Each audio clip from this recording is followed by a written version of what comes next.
Audio থেকে কিভাবে আমরা ব্যাকগ্রাউন্ড নয়েজ রিমুভ করব তা আজকে আমি ভিডিওটিতে দেখাবো।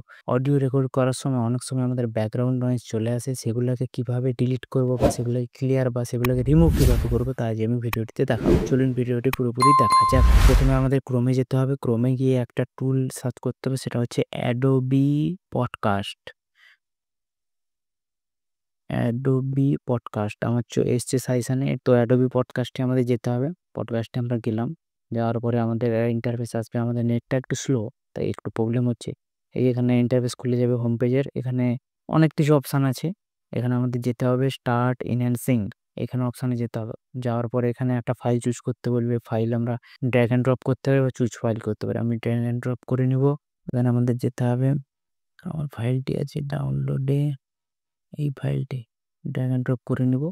তারপরে ও প্রসেসিং করতে শুরু করে দিয়েছে। এই ফাইলটি আমি শোনাবো। অডিও থেকে ব্যাকগ্রাউন্ড নয়েজ কিভাবে রিমুভ করা যায় তার জন্য এই ভিডিওটি আমি বানিয়েছি।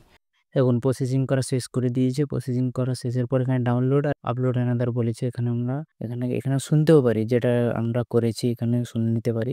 অডিও থেকে ব্যাকগ্রাউন্ড নয়েজ কিভাবে রিমুভ করা যায় এবং ডাউনলোড করে নিতে পারি। তবে একটা কথা, যে আমিও যে পুরো ভয়েসটাই করেছি, আমার যে ভয়েসটা শুনতে পাচ্ছ, এটা আমার ওই অ্যাডোবি পডকাস্টের মাধ্যমেই করা, এবং এখানে খুব নয়েজ ছিল।